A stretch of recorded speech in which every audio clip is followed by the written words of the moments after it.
हमारे साथ लगे हाथों अब हमारे आज के मैनेजमेंट का भी जुड़ना हो गया है।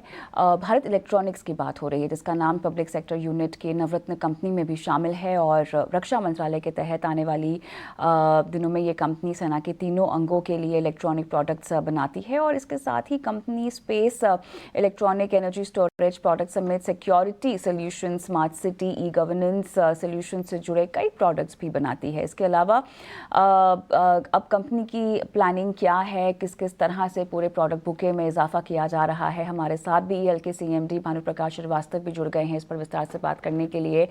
श्रीवास्तव जी, बहुत बहुत स्वागत है आपका, धन्यवाद आप जुड़े कॉर्पोरेट कनेक्शन में। और चलिए, यहाँ पर जो जीते हैं ऑर्डर्स उसके लिए बधाई, लगभग 3289 करोड़ के। अब जो ओवरऑल ऑर्डर बुक के लिहाज से आंकड़ा पहुँच रहा है वो लगभग 11,400 करोड़ का है। कोई ख़ास रिविजन और ऑर्डर इनफ्लो में गाइडेंस अगर हम देखें तो क्या ये 20,000 करोड़ से ज़्यादा की ओर अब जाता हुआ दिखाई दे रहा है श्रीवास्तव जी? अभी तो हम अपना गाइडेंस 20,000 करोड़ प्लस पर रखेंगे, क्योंकि कुछ ऑर्डर्स इस बार ऐसा हुआ कि ज़्यादा ऑर्डर्स थे, छोटे छोटे ऑर्डर्स थे, उनका प्रोसेसिंग फास्ट हो गया तो हमें जल्दी मिल गया। पहले लास्ट ईयर के ऑर्डर एडवांस स्टेज में थे, बट मुझे नहीं लगता कि बहुत सिग्निफिकेंट और ऑर्डर्स इस फाइनेंशियल ईयर में ऐड होंगे। सो जो हमने गाइडेंस 20,000 करोड़ प्लस का दिया था, अभी तो हम उसी पे स्टिक करते हैं और बाद में देखेंगे अगर कुछ कोई मेजर ऑर्डर्स ऐसा सरफेस होता है एडवांसमेंट का। आगे बढ़ते हैं, ये बताइए हमें कि रेवेन्यू विजिबिलिटी आपके ऑर्डर्स के लिए अब किस तरह से जाती हुई दिखाई दे रही है। FY25 के लिहाज से अगर हम समझना चाहें तो किस तरह से रेवेन्यू रिकग्निशन जो है वो शुरू होगा और बड़े ऑर्डर्स को लेकर रेवेन्यू स्प्रेड किस तरह से आपने प्लान किया है? इसमें revenue recognition normally second year से स्टार्ट होता है, बट इन 11,300 में कई ऑर्डर्स स्पेयर्स के हैं, कम वैल्यू के हैं, तो उसका तो रिकग्निशन इस साल में भी कुछ होगा और कुछ अगले साल में होगा। जो बड़े ऑर्डर होते हैं उनका रिकग्निशन या उनका रेवेन्यू स्प्रेड होता है कई सालों में। तो इसमें कोई बहुत बड़े ऑर्डर्स नहीं हैं, तो इनका most of the revenue recognition कुछ पार्ट इस साल में होगा और मेजर पार्ट 24-25 में। ये बताइए कि इलेक्ट्रॉनिक फ्यूजेस ऑर्डर्स जो हैं 4,000 करोड़ के आसपास के हैं, इसको लेके कोई अपडेट?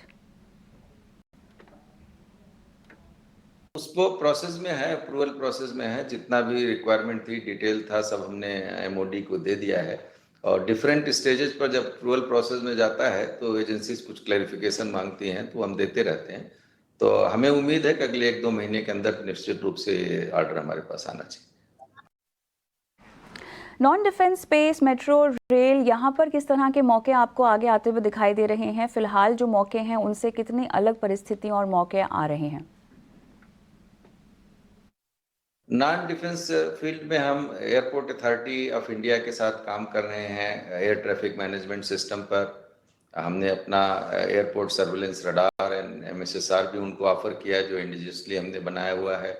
सिमिलरली दिल्ली मेट्रो के साथ हमारा MOU है और हम डिफरेंट प्रोजेक्ट जैसे कि automatic train supervision system, super SCADA, driving simulator, इन सब पर हमारा काम चल रहा है। कुछ चीज़ें हमने डेवलप की, रेवेन्यू मॉडल में लगाया भी है, रेवेन्यू स्ट्रीम में उनके, और कुछ पे हम काम स्टार्ट किए हैं, development work like computer based train control system आदि। तो इनका रेवेन्यू रिकग्निशन आने में भी टाइम लगेगा, मे बी नेक्स्ट ईयर। अभी तो बहुत छोटे छोटे ऑर्डर्स हमें मिले हैं, डेवलपमेंटल ऑर्डर DMRC से, बट मेजर रेवेन्यू रिकग्निशन अगले साल या उसके बाद आने की उम्मीद है। श्रीवास्तव जी, गवर्नमेंट जो है अपना तवज्जो थोड़ा सा एक्सपोर्ट्स की ओर बढ़ा रही है, काफ़ी अग्रसर हो रही है। इसको ध्यान में रखते हुए किस तरह के मौके आपको पूरे एक्सपोर्ट और ओवरऑल आउटलुक में किस तरह की तब्दीली और बेहतरी आपको दिखाई दे रही है? हमारे पास अभी अराउंड $290 मिलियन का एक्सपोर्ट ऑर्डर है और उसके हम एग्जीक्यूशन में लगे हैं, और हमारा टारगेट है कस्टमर की रिक्वायरमेंट को देखते हुए लगभग $90 मिलियन का एक्सपोर्ट इस साल करने का। हमारी टीम्स फ्रेंडली कंट्रीज और भी कंट्रीज जहां एक्सपोर्ट अपॉर्चुनिटी है वहां विजिट कर रही हैं। हमारा international marketing division constant touch में है। हम अदर डीपीएसयू के साथ भी कोलैबोरेट कर रहे हैं, प्राइवेट सेक्टर के साथ भी कोलैबोरेट कर रहे हैं बिजनेस अपॉर्चुनिटीज के लिए। एंड वर्क इन प्रोग्रेस है। जब मेजर ब्रेक थ्रू होगा तो हम निश्चित रूप से आपके साथ डिटेल शेयर करेंगे। माहेश्वरी जी, श्रीवास्तव जी, बहुत बहुत धन्यवाद आपका, आपने समय निकाला, इतने विस्तार से हमसे बात की। और आशीष माहेश्वरी से अब मैं जुड़ना चाहूँगी। और आशीष, हमने सुना किस तरह से पूरी ऑर्डर बुक को लेकर गाइडेंस दिया गया है और आने वाले वक्त में कहाँ पर एक्सपोर्ट्स को लेकर कंपनी अग्रसर है अपना ध्यान बढ़ाने को लेकर। आपका व्यू क्या बनता है फिलहाल नया निवेश के लिए? और अगर किसी ने रोका, किसी के पास हो तो कितने समय तक के लिए और रुकना चाहिए मुनाफा बांधने के लिए? जिसके पास है उन्हें होल्ड करना चाहिए। और नए निवेशक जो डिफेंस सेक्टर में किसी स्टॉक को ढूंढ रहे हैं, अच्छा, तो बीईएल बिल्कुल आपके पोर्टफोलियो का हिस्सा होना चाहिए।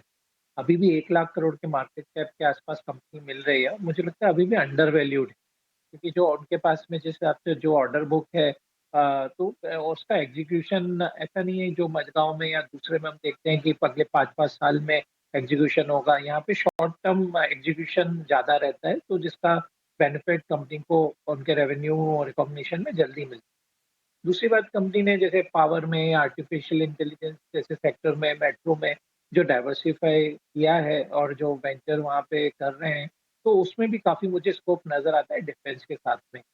तो मुझे लगता है कि बिल्कुल इस स्टॉक पे नजर रखनी चाहिए। परफॉर्मेंस तो काफी अच्छा है ही। और अगले 1 साल का लक्ष्य स्टॉक के लिए करीब ₹175 का हम अपने क्लाइंट्स को सजेस्ट कर भी रहे हैं। आशीष जी, अब लगे हाथों हम इस पूरे डिफेंस स्पेस पर थोड़ी सी विस्तार से बात कर लेते हैं। जिस तरह का आउटलुक बनता हुआ दिखाई दे रहा है और साथ ही अगर हम इसको हमारी स्पेस विजय के साथ भी जोड़ना चाहें, तमाम कंपनियां जो हैं अब इस दिशा में भी अपना फोकस बढ़ा रही हैं। लेकिन सवाल ये है कि इस पूरे दिशा में, इस पूरे सेक्टर्स में क्या आप लीडर्स को ही फॉलो करें या जिन कंपनियों के पास, जिन नई कंपनियों के पास अब मौके सामने आ रहे हैं उन पर भी थोड़ा सा दाव लगाया जा सकता है, क्योंकि शायद वो कंपनियां थोड़ी सी सस्ती होंगी? जी, मैं बिल्कुल इस बात से सहमत हूँ, क्योंकि टिपिकली यहाँ पे जो वैल्यूएशंस हैं काफ़ी रिच हैं। यदि आप फ्रंटलाइन स्टॉक्स देखें तो अभी 40 से 80 प्राइस अर्निंग मल्टीपल पर ये सेक्टर पहुँच गए हैं स्टॉक्स।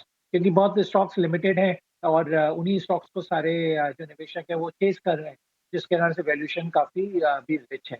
तो मुझे लगता है कि इस सेक्टर में कहीं कोई समस्या नहीं है और ये सेक्टर अगले 5 से 10 साल काफ़ी अच्छा परफ़ॉर्म करता रहेगा, क्योंकि जो गवर्नमेंट की स्ट्रैटेजी है कि ज़्यादा से ज़्यादा मेक इन इंडिया को वो फ़ोकस दे रहे हैं, तो उसके कारण से इन सारी कंपनियों को काफ़ी बेनिफिट होगा। इसके अलावा भारतीय जो डिफेंस कंपनियाँ हैं, वो काफ़ी बड़े नंबर्स में आ रही हैं, जो यहाँ पर वो एक्सपोर्ट मार्केट में भी आ रही हैं। हमने देखा ज़ेन टेक्नोलॉजीज़ जैसे स्टॉक जो 300-300 करोड़ के ऑर्डर उन्होंने अनाउंस किए हैं एक्सपोर्ट मार्केट में, वो भी काफ़ी अच्छा परफ़ॉर्म कर रहे हैं। तो बिल्कुल एक सेक्टर अच्छा है ये। और यहाँ पे बिल्कुल हिंदुस्तान एरोनॉटिक्स लिमिटेड और बीईएल जैसे स्टॉक आगे जाके भी काफ़ी अच्छा परफ़ॉर्म करते रहेंगे और किसी भी गिरावट पे अपने पोर्टफोलियो में ऐड करने की सलाह रहेगी। ऑलराइट, चलिए, तो हमने इस सेक्टर की तो बात कर ली विस्तार से और आपने बताया कहाँ पर दांव लगाया जा सकता है, लेकिन फिलहाल रुकना होगा एक छोटे